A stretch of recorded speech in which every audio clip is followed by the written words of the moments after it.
Today we're going to talk about the CVSA 72-hour road check coming up May 4th through the 6th.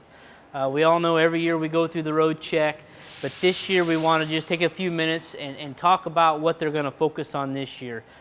Two items that they're really going to focus on. One is hours of service.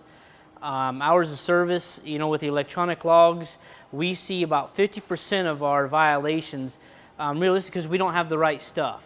It's something as simple as our ELD malfunction guide. By the rules, we have to have it. It should be in everybody's permit books. If you don't have one, stop at any terminal and print this off and put it in your permit book. And the other one is simple as our operations card for our ELDs. This is a quick thing for an officer to ask for. If you cannot provide it, that is a violation. Again, it's about 50% of the violations we see are just one of these two things. Something real simple that all you have to do is check your permit book, make sure you have these two single items.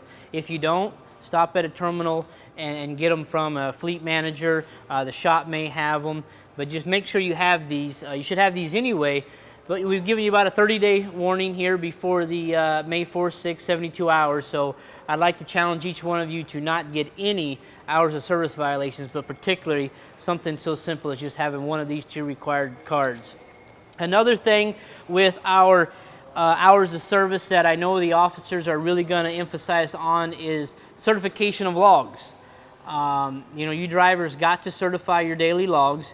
If there's some events on there that are not yours, you need to accept or reject those. So if the shop had to move your truck out of the shop after they worked on it, that'd be an unassigned drive time. You need to go in there, and if it is not yours, you need to reject that and put in, you know, the AMS was moving the truck. These can warrant the roadside violation if you have unassigned drive time on your e-logs. So every day we want you to certify your logs. If they're true and correct, you certify them. If not, you make the correct annotations or get with the compliance department to help you out. Then every now and then we want you to also request your logs. What that does is that helps the communication between the PeopleNet tablet and our back office software to ensure that everything is working properly. So just a few simple pointers there to avoid some hours of service violations. Those simple things, they are simple, but sometimes we overlook the simple things, and that's where we get into a little bit of trouble.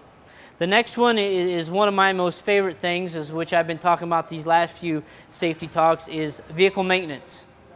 Vehicle maintenance is the second item that they're going to focus on, and they're going to put a heavy emphasis on lights this time around. Now, lights can go out in a blink of an eye, but there is some good ways that we can prevent that, or we can catch issues before they arise.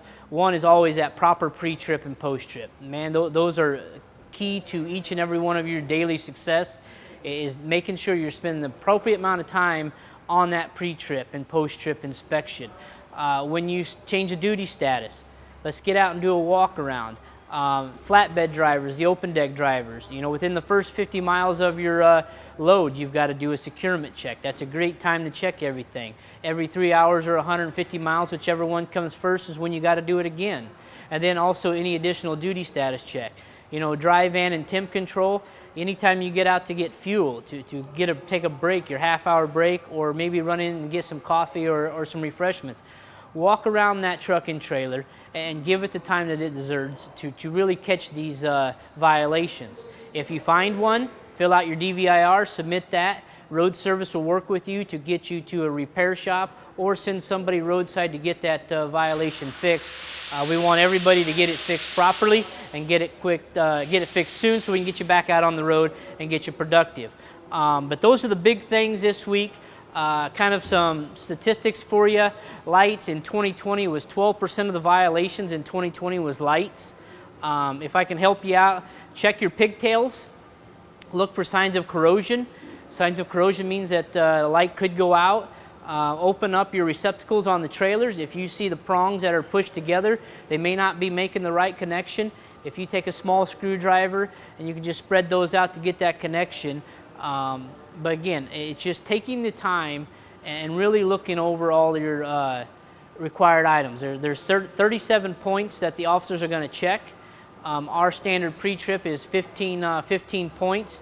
It should take on average anywhere from 20 to 22 minutes if you do a proper one. Some can do it quicker, some can do it longer. There is no set time. We want you to log it as you do it, but we want you to do it right. Do not cheat yourself. Do not think that I got to get this load going. A roadside inspection lasts anywhere from 45 minutes to 2 hours. That's time that you cannot get back with productivity if you choose to not do the proper pre-trip and they find that violation. So we'll be coming up with a few more here in the next couple weeks. But remember, CVSA 72-hour road check, May 4th through the 6th. That's 72 hours. They're going to emphasize on lights and hours in service. Again, if you have any questions, contact your home terminal. And good luck out there, guys and gals, and be safe. Thank you.